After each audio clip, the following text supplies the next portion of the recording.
শুরুতেই নজর রাখতেই হচ্ছে বিহারের দিকে। একেবারে উত্তেজনা পরিস্থিতি ধুন্ধুমার। শিশুকে যৌন নির্যাতন খুনে অগ্নিগর্ভ বিহার। দারভাঙায় শিশুকে যৌন নির্যাতন খুনের অভিযোগ, প্রতিবাদে গাড়ি দোকানে ভাঙচুর, আগুন। অগ্নিগর্ভ পরিস্থিতি বিহারে। ঠিক কেন এরকম পরিস্থিতি তৈরি হলো, কি পরিস্থিতি, তার আগে যে ছবি আপনাদের দেখাচ্ছি, অগ্নিগর্ভ বিহার, শিশুকে যৌন নির্যাতন খুনেই অগ্নিগর্ভ পরিস্থিতি বিহারে। দারভাঙায় শিশুকে যৌন নির্যাতন খুনের অভিযোগ, প্রতিবাদে গাড়ি দোকানে ভাঙচুর, আগুন। পুলিশকে লক্ষ্য করে যে ছবি দেখতে পাচ্ছেন, ইট, পাল্টা পুলিশের লাঠিচার্জ।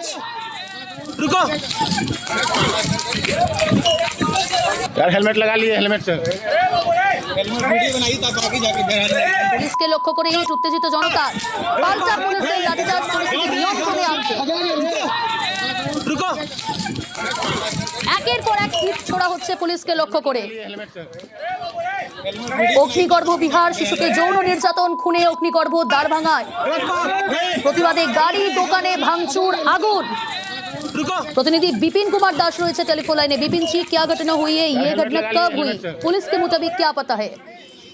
जी बता दूं कि ये बीती रात की घटना है। शनिवार देर शाम जो से बच्ची घर से लापता थी, जिसके बाद जो है जो उसके बगल का ही रहने वाला शख्स था, उसे बाला फुसला कर एक तालाब के किनारे ले गया और वहां उसके साथ दुष्कर्म किया।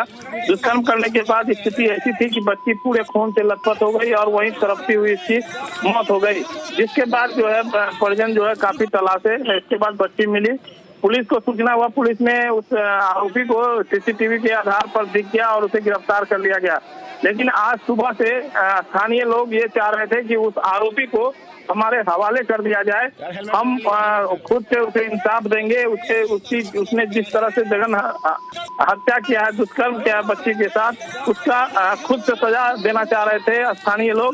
जिस पर पुलिस के साथ विवाद, धक्का मुक्की तक की स्थिति आ गई। कई बार पुलिस को पीछे कर दिया गया, लेकिन अंततः पुलिस जब लाठीचार्ज की, उसके बाद पब्लिक की तरफ से जो है जमकर पत्थरबाजी की गई और पुलिस के कई पुलिसकर्मी घायल भी हो गए।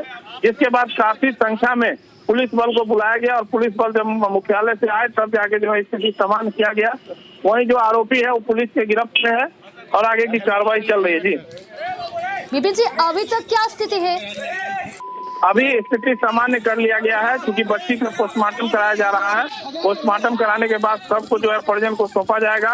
पुलिस स्थिति पर नजर बनाई हुई है, जब सब घर आएगा तो फिर एक बार कहीं स्थानीय लोग उग्र न हो जाए, इसलिए भारी संख्या में पुलिस बल मौजूद है। जी क्या पुलिस को लाठीचार्ज करना पड़ा विपिन जी? पुलिस जिस तरह से भीड़ उग्र हो गए स्थानीय लोग और ये मांग कर रहे थे कि उस आरोपी को पब्लिक के हवाले कर दिया जाए, और लगातार पुलिस पर जो है हमलावर थे उग्र भीड़। इसके बाद पुलिस को नियंत्रित करने के लिए पुलिस, क्योंकि पब्लिक जो है थाने की तरफ दौड़ के जा रही थी कि थाना में आरोपी है और आरोपी को थाने से निकाल के उसकी सजा दी जाए। इसको लेकर पुलिस ने उसे रोकना चाहा, जिसके बाद पुलिस को लाठीचार्ज करना पड़ा। लेकिन पुलिस के लाठीचार्ज करने तुरंत बाद जो है पब्लिक की तरफ से पत्थरबाजी शुरू हो गई और घंटों तक कहे तोरण क्षेत्र में तब्दील हो गया बागमोल, और काफी देर तक जो है पत्थरबाजी हुई। जिसके बाद काफी संख्या में पुलिस बल मंगाया गया, तब जाके अभी स्थिति सामान्य हो पाई है। जी विपिन जी हमारे साथ जुड़े रहे। যে ছবি আপনাদের দেখাচ্ছি, শিশুকে যৌন নির্যাতন খুনে অগ্নিগর্ভ বিহার। দারভাঙায় শিশুকে যৌন নির্যাতন খুনের অভিযোগ, প্রতিবাদে গাড়ি দোকানে ভাঙচুর, আগুন। পুলিশকে লক্ষ্য করে ইট, পাল্টা পুলিশের লাঠিচার্জ। একের পর এক ইট ছোড়া হচ্ছে পুলিশকে লক্ষ্য করে। পাল্টা পরিস্থিতি নিয়ন্ত্রণে পুলিশের লাঠিচার্জ। ঘটনায় বেশ কয়েকজনকে আটক করেছে ইতিমধ্যেই পুলিশ। অগ্নিগর্ভ দারভাঙায় प्रतिनिधि विपिन रही हमारे संगे टेलीफोन लाइन। विपिन जी, क्या ये मामला दुष्कर्म और हत्या से जुड़ा है? जी दुष्कर्म का ही मामला है। पहले बाला फुसला के, क्योंकि तीन बच्चियां जो है वो आपस में खेल रही थी, लेकिन ये युवक घर के बगल का ही था, तो बच्ची को बहला फुसला के किनारे ले गया और उसके साथ दुष्कर्म किया। और दुष्कर्म का परिणाम ये हुआ कि बच्ची पूरी तरह से खून से लथपथ हो गई और उसका इतना भी हिम्मत नहीं रहा कि वो उसके घर पर जाती और उसकी मौत हो गई वही घटनास्थल पर ही। तो काफी दर्दनाक ये हादसा, मर्माहत करने वाला हादसा था। इसके बाद आम लोग इस जो तस्वीर दिखा उसके बाद उग्र हो गए और वही कारण है कि पुलिस और पब्लिक के बीच जमकर पत्थरबाजी हुई है। बीबी जी, इस घटने में अब तक कितने लोगों को गिरफ्तार किया गया है? जी बता दूं कि जो आरोपी था उसे पुलिस ने त्वरित कार्रवाई करते हुए गिरफ्तार कर लिया है। अब पुलिस अभी उपद्रवियों पर कार्रवाई अभी तत्काल नहीं कर रही है, क्योंकि जो शव है उसके अंतिम संस्कार हो जाए, उसके बाद वीडियो फुटेज के आधार पर जो लोग उपद्रव कर रहे थे उनको चिन्हित किया जाएगा और उसके बाद जो है पुलिस उन पर कार्रवाई करेगी। लेकिन पुलिस की प्राथमिकता है कि पहले शव का अंतिम संस्कार कर लिया जाए। जी शुक्रिया। যে ছবি আপনাদের দেখাচ্ছি, বিহারের দ্বারভাঙায় সেখানে অগ্নিগর্ভ পরিস্থিতি, শিশুকে যৌন নির্যাতন খুনে তপ্ত বিহারের দ্বারভাঙায় শিশুকে যৌন নির্যাতন খুনের অভিযোগ, প্রতিবাদে গাড়ি দোকানে ভাঙচুর, আগুন, পুলিশকে লক্ষ্য করে ইট, পাল্টা পুলিশের লাঠিচার্জ। আর এই ঘটনায় বেশ কয়েকজনকে আটক করেছে পুলিশ। শিশুকে যৌন নির্যাতন খুনের অভিযোগেই ধৃত এক। পুলিশের তরফ থেকে কি বলা হচ্ছে শোনাবো আপনাদের। रात पे 1:30 बजे लगभग हमको सूचना मिला था कि ऐसा घटना हुआ, कि तुरंत हमने एफएसएल की टीम को सूचना दी। हमारा जो special team district intelligence unit होता है उसको भी सूचना देख के सिटी एसपी और हम स्वयं घटनास्थल विजिट किए थे और साक्ष्य का संकलन का प्रक्रिया होता है उसको स्टार्ट कराए थे। और पूछताछ के क्रम में एक जो नाम आया उसको फिर हिरासत में लेके पूछताछ किया, बट उसमें तब पता चला कि आदमी किया और कन्फेस भी किया उसने क्राइम को, और उसमें सबूत भी मिला है, पर्याप्त सबूत मिला हुआ है।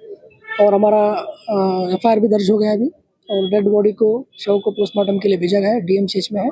तो मांग उनका क्या था कि जो पकड़ा गया व्यक्ति को हैंड ओवर करें, हम यहाँ सजा देंगे। तो उसको समझाया जा रहा था, उसी में ये लोग आक्रोश होकर पूरा हल्का फुल्का पत्थरबाजी किए हैं। আসি পরের খবরে। রাজারহাটে জমি হাঙরে দৌরাত্ম্য, ক্লাব লাগোয়া মাঠ জলাশয় দখলের চেষ্টার অভিযোগ, প্রমোটিং এর ছকেই দখলের চেষ্টার অভিযোগ, জবরদখলে বাধা দেওয়ায় স্থানীয়দের মারধর, হুমকিরও অভিযোগ। ঠিক কি অভিযোগ শুনবো। এই জায়গাটা আমাদের ছিল, তারপরে এখানে সব দাদারা এসছে টাকা খেয়ে বলে যে এই জায়গাটা আমরা ঘিরবো। আজাদ দাদা এসেছিল, তারপরে বেনু এসেছিল। আজাদ হচ্ছে গুন্ডা, নারায়ণপুর টপ গুন্ডা। আমরা এখানে বাসিন্দার, আমরা এখানেই থাকবো। এই যে মাঠটা, এটা 2014 থেকে এক্সট্রা অর্ডার থাকার পরেও তা সত্ত্বেও এখানে কি করে তারা ঘিরতে আসে? পুরো এর মূলে আছে তাপস চ্যাটার্জি, এলাকার লোকাল কাউন্সিলর রহিমা আছে। অনুপ রয়েছে আমার সঙ্গে। অনুপ, স্থানীয় বিধায়কের বিরুদ্ধে মদত দেওয়ার অভিযোগ স্থানীয় বাসিন্দাদের। তাপস চট্টোপাধ্যায়ের নাম উঠে এলো। বেড়াবেড়ি দক্ষিণ পাড়ায় যে দফায় দফায় উত্তেজনা পরিস্থিতি তৈরি হলো, স্থানীয় বিধায়ক তার কি প্রতিক্রিয়া, তিনি কি বলছেন এই অভিযোগের পর? বিধাননগর পৌরসভা 2 নম্বর ওয়ার্ড এবং বেড়াবেড়ি দক্ষিণ পাড়া এলাকা, এখানে মূলত জমি হাওয়াতে দাপাদাপি এমনটাই বলা চলে। এখানে যে অভিযোগের মদতের অভিযোগ তুলছে এলাকার মানুষজন, এলাকার খোদ বিধায়ক তাপস চট্টোপাধ্যায়, তার কথা বলছে তার অনুগামী আজাদ মূলত এই ঘটনাটি ঘটাচ্ছে বলে এমনটা তিনি অভিযোগ করছেন। এবং এই যে গোটা ঘটনা, সেই ঘটনার পরিপ্রেক্ষিতে যখন উত্তেজনামূলক পরিস্থিতি হয় সেই সময় কিন্তু পুলিশ ঘটনাস্থলে যায়। তার পরবর্তীতে বিধায়ক ঘটনাস্থলে যায় এবং তার বিরুদ্ধে যে অভিযোগ করা হচ্ছে তিনি কিন্তু জানাচ্ছেন এটা বিরোধীদের চক্রান্ত এবং বিরোধী বলে বিরোধীরাই কিন্তু এই গোটা ঘটনার নাম প্রকাশ্যে আসছে। তিনি গোটা ঘটনা খতিয়ে দেখছেন এবং যে অভিযোগ উঠেছে সোমবার দিন তিনি বৈঠকে বসবেন। সোমবার আলোচনার মধ্যে দিয়ে বিষয়টি খতিয়ে দেখবেন বলে এমনটা জানিয়েছেন। এই ঘটনার পরিপ্রেক্ষিতে গতকাল যখন দেখা যায় দফায় দফায় যখন উত্তেজনামূলক পরিস্থিতি হয়, তারপরে এলাকার মানুষজন তারা প্রতিবাদে সোচ্চার হয়। তারা জানায় এইভাবে পুরনো একটি বহু পুরনো প্রাচীন মাঠ জোর করে জমি হাঙরে দখল করে নিচ্ছে এবং সেখানে বিধায়কের মদত যেমন রয়েছে, পাশাপাশি তার ঘনিষ্ঠ যে আজাদ তার নেতৃত্বেই গোটা ঘটনা হচ্ছে। এবং গতকাল লক্ষ্য করে যায় এলাকার মানুষজন তারা যখন প্রতিবাদ করে তাদেরকে হেনস্থা মারধর করার মতো ঘটনা ঘটছে, এই ছবি প্রকাশ্যে উঠে আসে। তারপরে পুলিশের পক্ষ থেকে এখনো কাজ বন্ধ রাখা হয়েছে। অন্যদিকে বিধায়কের পক্ষ থেকে বলা হচ্ছে গোটা ঘটনা তিনি খতিয়ে দেখছেন, তার কাছে অভিযোগ করা হয়েছে এবং সোমবার বৈঠকে বসে কিন্তু একেবারে সমাধান করে দেওয়া হবে।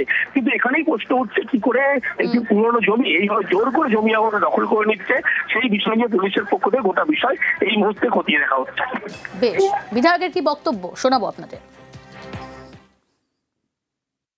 পুকুর কোনো ভরাট করার কোনো ব্যাপার নেই। আমার বিরুদ্ধে অভিযোগ করে আপনার বিরুদ্ধে বলছে বক্তব্যে, মানে ওদের বক্তব্যে যদি কেউ একজন দুজন বলে থাকে তাহলে আমাদের হয়তো বিরোধী, এরকম ভাবে বলতে পারে না। ওই কথা বলে যদি উইথড্র না করে তাহলে আমি কিন্তু মিটিং এ বসবো না। আর কোনো বক্তব্য থাকলে নিশ্চয়ই করছে, সেটা আমরা সবাই মিলে বসে করবো। সোমবার ঠিক হয়েছে, ওদের কিছু দাবি আছে কমিউনিটি সেন্টার আদার্স ন্যায্য কি অন্যায্য সেটা বসে সবাই মিলে বসে সেটাকে ঠিক হবে। একটা ভুল বোঝাবুঝি হচ্ছিল, সেটাকে মিটিয়ে দেওয়া হয়েছে। গোসাবায় দিলীপের মঞ্চে বিপত্তি, হঠাৎই নিচু হয়ে যায় মঞ্চের পাটাতন। গোসাবার ছবি দেখাবো আপনাদের। দিলীপ ঘোষের মঞ্চেই বিপত্তি। প্রতিনিধি অনুপ বিশ্বাস রয়েছে টেলিফোন লাইনে। অনুপ, বড়সড় বিপত্তি তো, হঠাৎ করে দিলীপ ঘোষ মঞ্চে উপস্থিত, সেখানে এই বিপত্তি। একদম ঠিক। দেখো প্রিয়াঙ্কা, আজকে কিন্তু এই যে গোসাবা বিধানসভা বিজেপির এক মন্ডলের পক্ষ থেকে, নম্বর মন্ডলের পক্ষ থেকে গোসাবা ঘাটের পাশে বিজেপির দলীয় কার্যালয়ে অনুষ্ঠিত হয় বুথ বিজয় সংকল্প কর্মশালা। এই কর্মশালাতে উপস্থিত হন রাজ্যের প্রাক্তন সভাপতি বা বিজেপি হচ্ছে নেতা দিলীপ ঘোষ।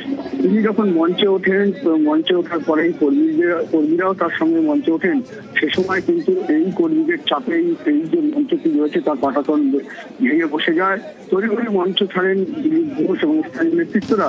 কিছুক্ষণ পরে কিন্তু এই যে বিজয় সংকল্প যে হচ্ছে কর্মশালা করা হচ্ছে, তারপরে আবারও কিন্তু নতুন করে সেই কর্মশালা শুরু হয় এবং এই ঘটনায় কিন্তু যথেষ্ট চাঞ্চল্য ছড়িয়ে পড়ে এবং আতঙ্ক ছড়িয়ে পড়ে। কারণ যেভাবে রাজ্যের প্রাক্তন সভাপতি বিজেপির এবং বিজেপি নেতা দিলীপ ঘোষের যে মঞ্চ, সেই মঞ্চটি হঠাৎই বসে যায়, যাওয়ার ফলেই কিন্তু এই ঘটনা ঘটে। তবে এরপরে তারা কর্মশালা আবারও শুরু করেছেন। তবে দিলীপ ঘোষ তিনি জানিয়েছেন যে বাস এবং মাটির মধ্যে উঠে যে মঞ্চটি তৈরি করা হয়েছে অস্থায়ীভাবে, সেটা একটু সমস্যা হয়েছে, কোনো বড় সড়ো কিছু ঘটেনি। কারণ এখানে যেসব মানুষের হল ভাড়া পাওয়া যায় না, বিজেপিতে ঘর দেওয়া হয় না যেমন ভাড়ার জন্য বা অনুষ্ঠান করার জন্য, এখানে কিন্তু কোনো হচ্ছে পুলিশের ব্যবস্থা ঠিকঠাক করা হয় না বলে তিনি এমনই কিন্তু। বাংলা জিততে বাঙালির মন বুঝতে চায় বিজেপি। বাংলার মানুষের মতামত জানতে শনিবার থেকে চালু হলো তাদের নয়া কর্মসূচি, সংকল্পপত্র পরামর্শ অভিযান। পাড়ায় পাড়ায় ঘুরবে বিজেপির গাড়ি।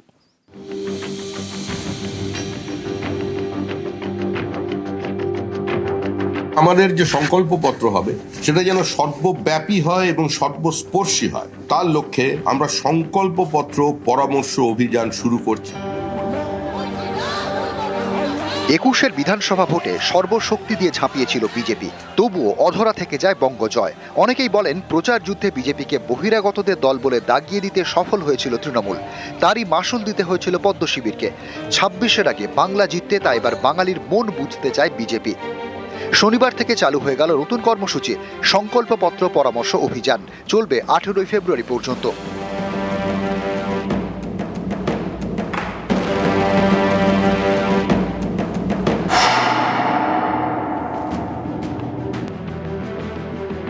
এই কর্মসূচিতে এলাকা এলাকায় ঘুরবে বিজেপির একটি গাড়ি। সেই গাড়িতে থাকবে ড্রপ বক্স। সেখানে লিখিতভাবে নিজেদের দাবি দেওয়া, মতামত এবং অভাব অভিযোগ জানাতে পারবেন সাধারণ মানুষ। শুধু ড্রপ বক্স নয়, মতামত জানানোর জন্য স্ক্যানার, ইমেল এবং হোয়াটসঅ্যাপও চালু করেছে বিজেপি। পদ্ম শিবিরের দাবি, সাধারণ মানুষের মতামত অনুযায়ী তৈরি হবে 26-এর ইস্তেহার, যাকে বিজেপি বলে সংকল্পপত্র।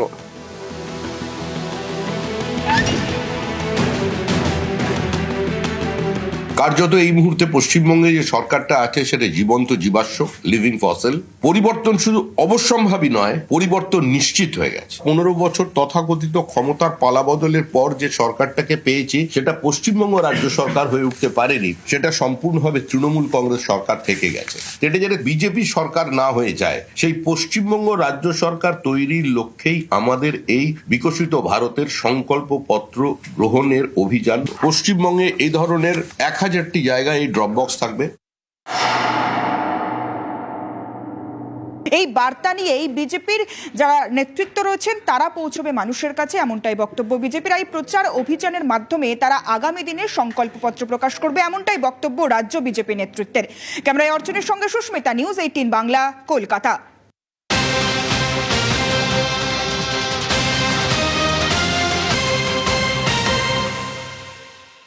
বারাকপুরের দিকে নজর রাখতে হচ্ছে। নেতার মারে বৃদ্ধের মৃত্যুর অভিযোগ। বারাকপুরে বেআইনি নির্মাণে বাধা বৃদ্ধের ছেলে, বাধা দেওয়ায় প্রতিবাদীকে মারধরের অভিযোগ। ছেলেকে বাঁচাতে গেলেও বৃদ্ধকে পরপর লাথি, হাসপাতালে নিয়ে গেলে বৃদ্ধকে মৃত ঘোষণা। অরুণ রয়েছে আমার সঙ্গে। অরুণ, প্রথমেই জানতে চাইবো যে অভিযোগ তো গুরুতর, সেখানে নেতার মারে বৃদ্ধের মৃত্যু হলো, প্রথমে জানতে চাইবো কি ঘটনা। হ্যাঁ দেখো, বারাকপুর পৌরসভার 23 নম্বর ওয়ার্ডে মনিরামপুরে একটি নির্মাণ আবাসনের কাজে বাধা দিয়েছিলেন এই বৃদ্ধ। বেশ কয়েকদিন আগে এই তুলসীবাবু পৌরসভার একটি অভিযোগ দায়ের করে যে তার বাড়ি একেবারে দাওয়াল ঘেঁষে বাড়ি করা। উত্তর বারাকপুর পৌরসভার যিনি কাউন্সিলর রয়েছেন রবীন্দ্রনাথ ভট্টাচার্য, পেশা আইনজীবী, তিনি সেখানে আসেন এবং সেখানে এসে কিন্তু বৃদ্ধের সঙ্গে তর্ক বিতর্কে জড়িয়ে পড়েন বৃদ্ধের ছেলের সাথে। সে সময় ঘটনাস্থল থেকে দোকান থেকে বেরিয়ে বৃদ্ধ সেখানে আসেন এবং তাকে ধাক্কা দেন এবং ধাক্কা দিয়ে ফেলে দিয়ে তাকে লাথি মারে বলে অভিযোগ। তারপরে কিন্তু তাকে ব্যারাকপুর ক্যান্টনমেন্ট হসপিটালে যখন নিয়ে যাওয়া হয়, সেখানে ডাক্তাররা তাকে মৃত অভিযোগ করে। এরপর কিন্তু পরিবারের দাবি হচ্ছে রবীন্দ্রবাবু ইচ্ছাকৃতভাবে তাকে ধাক্কা দিয়েছেন। সঙ্গে দেখো পরিবারের তরফ থেকে কি বলা হচ্ছে একবার শোনাই দর্শকদের। রবীন্দ্র ভট্টাচার্য আমাকে ডাকলে, তুই এরকম অবজেকশন দিয়েছিস মিসিউরিটি? আমি বললাম যে হ্যাঁ দিয়েছিলাম। কেন দিয়েছিস? আমি যে আমাকে বলেছিলিস যে মিসিউরিটি অবজেকশন দেবো? তুই দালালি করতে এসেছিস? থাপড়া মারলে করলে বাবাকেও মারলো রবীন্দ্রনাথ ভট্টাচার্য। লাথি মারতে গিয়ে তখন বাবা অসুস্থ হয়ে গেছে, বুঝলেন? বাবা পড়ে গেছে, লাথি মেরেওছে, বাবা তখন পড়ে গেছে, লাথি চালিয়েছে, লাথিটা মেরেওছে যেতে, বুঝলেন? আমাকে বাবা বয়স 81 বছর। তারপরে লাঠির চোটে মারা গেল কি? লাথি মারার পরে বাবা অসুস্থ হয়ে পড়েছে। দেখা যাক, আমরা চাইছি শাস্তি হোক। অরুণ রয়েছে আমার সঙ্গে। অরুণ, রবীন্দ্রনাথ ভট্টাচার্য যার বিরুদ্ধেই অভিযোগ, কাউন্সিলর, পেশায় আইনজীবী, কে রবীন্দ্রনাথ ভট্টাচার্য? দেখো, এই রবীন্দ্রনাথ ভট্টাচার্য ব্যারাকপুর আদালতে তিনি কিন্তু আইনজীবী, এবং তো তাই নয়, উত্তর ব্যারাকপুর পৌরসভা 23 নম্বর ওয়ার্ডের কাউন্সিলর। তার কাছে তিনি বিচারের জন্য এসেছিলেন, কিন্তু তিনি এক সজনে তাকে লাথি মারেন বলে অভিযোগ পরিবারে, তারপর তার মৃত্যু হয়। কিন্তু রবীন্দ্রনাথ ভট্টাচার্য বলছে তিনি তাকে লাথি মারেননি, উল্টে বৃদ্ধা যিনি মারা গেছেন তিনি তাকে কলার চেপে ধরেছিলেন, তখন তাকে ধাক্কাধাক্কি হয়, তিনি পড়ে যান, পড়ে গিয়ে তার মৃত্যু হয়ে থাকতে পারে। তিনি বিষয়টাকে তিনি ইচ্ছাকৃত বা কোনো পরিকল্পিত হয়ে তাকে মারধর করেননি বলে কিন্তু রবীন্দ্রনাথ ভট্টাচার্য দাবি করেছেন। অরুণ, প্রত্যক্ষদর্শীরা কেউ ছিলেন? তাদের তরফ থেকে কি বলা হচ্ছে, তারা কি জানাচ্ছেন? সকালবেলা সবে তখন দোকান খুলেছিলেন, তার একটি ইলেকট্রিকের দোকান আছে, তখন দোকানে তার ছেলে ছিল, ছেলের সঙ্গে প্রথমে বচসা হয়, বাবা তখন ভেতরে ছিল। প্রত্যক্ষদর্শীরা যে এলাকায় যারা রয়েছেন তারা বলছেন যে ঘটনা ঝগড়া তারা দেখেছেন, কিন্তু ধাক্কা দেওয়ার ব্যাপারে কিন্তু প্রত্যেকের মুখে কুলু বেটেছেন। রবীন্দ্রনাথ ভট্টাচার্য যেহেতু এলাকার কাউন্সিলর, তার বিরুদ্ধে অভিযোগ আনে পরিবার, এবং শুধু তাই নয়, তাকে ডাক্তার এবং ব্যারাকপুর থানায় কিন্তু তার বিরুদ্ধে অভিযোগ দায়ের করা হয়েছে। এখন কি আইনি ব্যবস্থা নেওয়া হয় এবং এলাকায় যে সিসি ক্যামেরাগুলো রয়েছে সেগুলো খতিয়ে দেখছে পুলিশ। সঙ্গে থাকো অরুণ। নেতার মারে বৃদ্ধের মৃত্যুর অভিযোগ, ব্যারাকপুরে বেআইনি নির্মাণে বাধা বৃদ্ধের ছেলের। অভিযুক্ত অর্থাৎ যার বিরুদ্ধে অভিযোগ রবীন্দ্রনাথ ভট্টাচার্য, তার কি বক্তব্য শোনাই আপনাদের।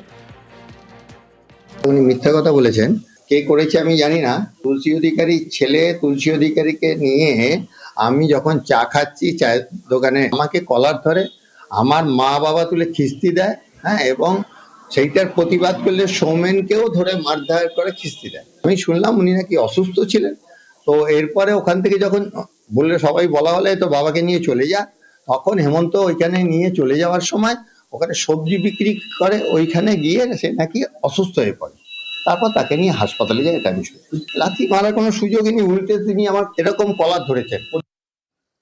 অরুণ রয়েছে আমার সঙ্গে। অরুণ, ইনি যে পুরোপুরি অস্বীকার করছেন।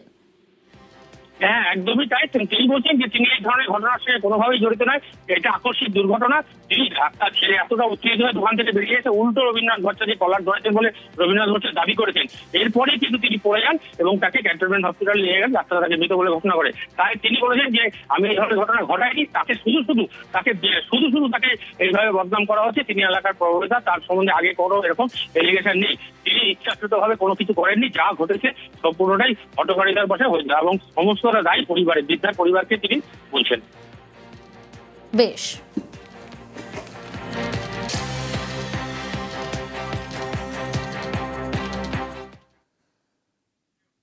কুলতলির দিকে নজর রাখি। কুলতলি সেকিরহাটে তৃণমূল বিজেপির সংঘর্ষ, গুরুতর জখম তৃণমূল পঞ্চায়েতের সদস্য, হাসপাতালে ভর্তি এক বিজেপি কর্মীও। থানায় অভিযোগ দায়ের দুপক্ষের। সভা চলাকালীন হামলার অভিযোগ বিজেপির বিরুদ্ধে পাল্টা অভিযোগ তৃণমূলের পতাকা ঢেকে দেওয়ার অভিযোগ। তখন একটা মৎস্যজীবীদের নিয়ে ওটা সম্মেলন টাইপের ছিল, সেই কার্যক্রম চলাকালীন তৃণমূলের হারমাত বাহিনী তারা প্রত্যেকটা মোড়ে মোড়ে চারদিক থেকে জড়ো হয় এবং আমাদের কর্মীদের উপরে হামলা চালায়। আমার কাকার বাড়ির সামনে বিজেপিরা মিটিং করছিল, টিএমসি ফ্ল্যাগ খুলে আমি বলার পর কিল চল লাথি মারে এবং গলা টিপে ধরে। ওই টিএমসি ফ্ল্যাগ খুলে দিয়েছে বিজেপি গুন্ডারা। বিজেপিকে ঝাঁটা পেটার নিদান তৃণমূল নেতার। বীরভূমের ইলামবাজারের সভা থেকে নিদান পঞ্চায়েত সমিতির সহসভাপতির মন্তব্যেই বিতর্ক। বিজেপি কর্মীরা গ্রামে ঢুকলেই ঝাঁটা পেটার নিদান। কি বলেছেন তিনি মঞ্চ থেকে শুনব। বাঙালিদের ধাক্কা দিয়েছে, বাঙালিদেরকে অন্যায় করেছে, বাঙালিদের প্রতি নির্যাতন করেছে, তার জবাব আমরা বিজেপিকে দেব। প্রত্যেক মহিলাকে বলে দিচ্ছি, বিজেপির কোন কর্মী যদি আপনাদের দরজায় ভোট চাইতে চায়, সেই ঝাঁটা দিয়ে তাদেরকে বেরিয়ে পাল্টা তৃণমূল নেতাকে কটাক্ষ বিজেপির। বাংলা গড়বে থেকে আমরা বাংলা গড়বো। তোমার শেষ করলাম। জয় হিন্দ, বন্দে মাতরম, তৃণমূল কংগ্রেস জিন্দাবাদ। বিজেপির লোককে ঝাঁটা মারার দরকার নাই। আপনি অপর গোষ্ঠীর লোকের কাছে কবে ঝাঁটা খাবেন তার জন্য প্রস্তুত থাকুন। আর সেটা বিজেপির লোকের কাছে নয়, ওটা তৃণমূলের লোকের কাছেই আপনি ঝাঁটা খাবেন। তাই আমি বলবো বিজেপিকে এত সস্তা ভাবার কিছু নেই, ঝাঁটা মারবো বলে ঝাঁটা খেয়ে নেবে। ভারতীয় জনতা পার্টিকে ঝাঁটা পেটালে সেই ঝাঁটাকে কীভাবে রুখতে হবে, প্রতিরোধ করতে হবে, সেটা তৃণমূলকে দরকার হবে না, বিজেপি একাই আছে। বিজেপির এই কটাক্ষ এবং গোটা বিষয় নিয়ে কি বললেন তৃণমূল নেতা, শুনুন। বলেছিল আচ্ছা দিন আনবো, প্রত্যেকটি পরিবারে 15 লক্ষ করে টাকা দেব, কিন্তু সে দিয়েছে নির্যাতন, সে নোটবন্দি করেছে। তার জন্য আমরা মহিলাদের নিদান দিতে বাধ্য হচ্ছি। কোন বিজেপি নেতা নেত্রী যদি ভোট করতে যায় তাদেরকে বলবে যে আগে 15 লক্ষ টাকা দিয়ে যা এবং বছরে 2 কোটি চাকরি দিয়ে যা, তারপর ভোট চাইতে আসবি, আর নচেত ঝাঁটার পরিমাণে তারা করবো। শিক্ষা ব্যবস্থা নিয়ে প্রশ্ন তোলায় ভাষণে বাধা, ভাষণের মাঝেই কেড়ে নেওয়া হলো শিক্ষকের মাইক। শীতলকুচিতে তৃণমূলের প্রাথমিক শিক্ষক সমিতির সভার সেখানেই কেড়ে নেওয়া হলো মাইক। দেখাচ্ছি সেই ছবি। আমাদের নিজেদের মধ্যে একটা মানসিকতা আছে যে আমরা আসি যাই মাইনে পাই, আমাদের এটা আমাদের ত্যাগ করতে হবে। কারণ একটা বেসরকারি স্কুল 50,000 টাকা 1 লাখ টাকায় চলে, কিন্তু একটা সরকারি স্কুলে 5 জন টিচার 40,000 টাকা করে বেতন পান, তাহলে 5 40 2 লাখ টাকা মাসে পায়। একটা আমাদের নিজেদের মধ্যে একটা মানসিকতা আছে যে আমরা আসি যাই মাইনে পাই, আমাদের এটা আমাদের ত্যাগ করতে হবে। কারণ একটা বেসরকারি স্কুল 50,000 টাকা 1 লাখ টাকায় চলে, কিন্তু একটা সরকারি স্কুলে 5 জন টিচার 40,000 টাকা করে বেতন পান, তাহলে 5 40 2 লাখ টাকা মাসে পায়।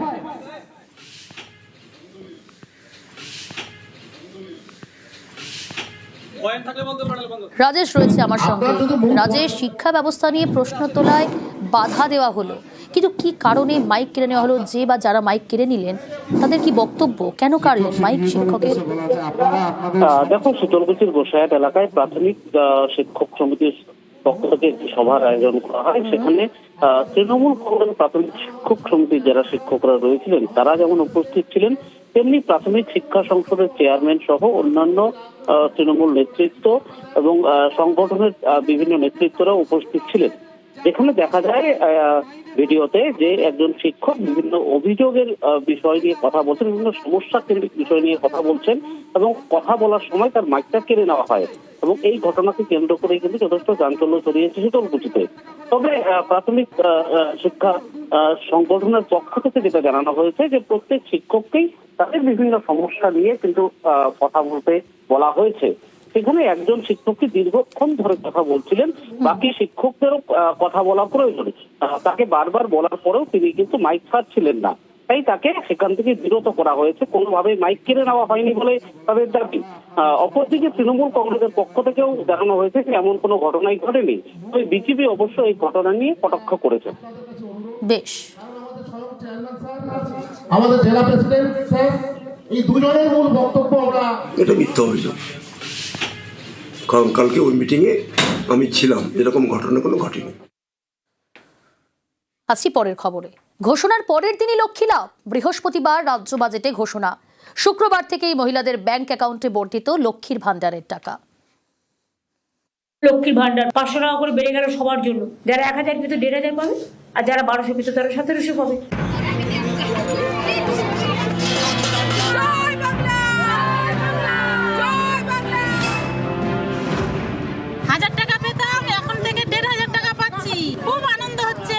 দিদি যেভাবে আমাদের মহিলাদের নিয়ে উন্নয়নের কথা এত ভাবছেন, আজ অব্দি মনে হয় না কোনো মুখ্যমন্ত্রী বা অন্য কোনো কেউ এটা ভেবেছে কখনো। তার জন্য দিদিকে অশেষ ধন্যবাদ জানাই।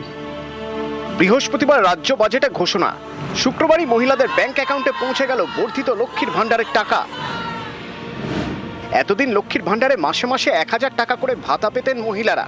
SC ST হলে মাসে 1200 টাকা। বাজেটে লক্ষ্মীর ভাণ্ডারের মাসিক ভাতার অঙ্ক 500 টাকা করে বাড়ানো হয়েছে। অর্থাৎ এখন থেকে লক্ষ্মীর ভাণ্ডারে মাসে মাসে 1500 টাকা করে পাওয়া যাবে। SC ST মহিলারা পাবেন মাসে 1700 টাকা করে। শুক্রবার থেকে এই টাকা মহিলাদের অ্যাকাউন্টে ঢুকতে শুরু করেছে। 1500 টাকা আমাদের অ্যাকাউন্টে চলে এসেছে, এই সমস্ত মানুষদের অ্যাকাউন্টে। এই যে বলা এবং তার সঙ্গে সঙ্গে কাজের এই যে মিল, সেই জন্য আজকের আমাদের এই উল্লাস। আমারও সেই একই ম্যাচে এসে টাকা পেয়েছি, তাই সেই টাকাতে ভাড়া কিনে নিয়ে দিদিকে ধন্যবাদ জানালাম। মুখ্যমন্ত্রী বাজেটে ঘোষণা করেছেন 500 টাকা করে বাড়িয়েছেন, আমাদের অ্যাকাউন্টে ঢুকে গেছে। আর রাজ্যের দিদি মুখ্যমন্ত্রী আমাদের মেয়েদের কথা অনেক কিছুই ভাবে। হ্যাঁ, আমরা খুব খুশি। দিদি যেভাবে আমাদের মহিলাদের নিয়ে উন্নয়নের কথা এত ভাবছেন, আজ অব্দি মনে হয় না কোনো মুখ্যমন্ত্রী বা অন্য কোনো কেউ এটা ভেবেছে কখনো। তার জন্য দিদিকে অশেষ ধন্যবাদ জানাই। 500 টাকা বাড়িয়েছে, অন্যের কাছে হয়তো কম, 500 টাকা কি হয়, কিন্তু আমাদের জন্য এই যে 1500 টাকা, এটা আমরা ভাবতেও পারছি না যে রাতারাতি দিদি এভাবে বাড়িয়ে দেবে। খুব খুশি লাগছে। সামনেই পশ্চিমবঙ্গে বিধানসভা ভোট। এ রাজ্যে প্রায় অর্ধেক মহিলা ভোটার। অনেকেই মনে করেন গত কয়েকটি নির্বাচনে তৃণমূলের বিপুল সাফল্যের অন্যতম ফ্যাক্টর এই মা বোনেদের ভোট। মহিলাদের বিপুল সমর্থন তৃণমূলের দিকে যাওয়ার পিছনে অন্যতম বড় কারণ লক্ষ্মীর ভাণ্ডার। 26-এর ভোটের আগে সেই লক্ষ্মীর ভাণ্ডারেই আরও লক্ষ্মী লাভ জানিয়ে শুরু হয়েছে রাজনৈতিক চর্চা। পশ্চিমবঙ্গে কর্মসংস্থান নেই, যখন একটার পর একটা গ্রাম পুরুষ শূন্য হয়ে যাচ্ছে, তো এই জায়গায় দাঁড়িয়ে যখন আপনি মহিলাদের দিচ্ছেন গ্রামের মানুষের কথা চিন্তা করে, তখন 1500 টাকা কেন দিচ্ছে? 500 টাকা বাড়িয়ে দিয়ে আপনি একজনের রাজনৈতিক বোধকে, তার মতামতকে কিনে নেবেন? মেয়ে দিচ্ছে 1500, মা লক্ষ্মী, আমরা মাকে ধরেছি অন্নপূর্ণা 3000। মমতা বন্দ্যোপাধ্যায় প্রথম তো লক্ষ্মীর ভাণ্ডারটা চালু করেন, তখন তো বিজেপি বলেছিল ভিক্ষা এসব নেওয়া যাবে না। ক্রমশ বিজেপি শাসিত রাজ্যগুলো তো মমতা বন্দ্যোপাধ্যায়কে নকল করে লক্ষ্মীর ভাণ্ডার চালু করছে। বাংলা থেকে অন্য রাজ্যে 22 লক্ষ মানুষ কাজ করতে গেছে, আর অন্য রাজ্য থেকে 1.5 কোটি তারা বাংলায় রয়েছেন। শ্রমিক ভট্টাচার্য বরং বিজেপি শাসিত রাজ্যগুলোকে বলুক তাদের রাজ্যের লোক পশ্চিমবঙ্গ থেকে ফিরিয়ে নিতে, ভ্যাকেন্সি হয়ে যাবে, বাংলার লোক ফিরে আসবে। নিউজ 18 বাংলা।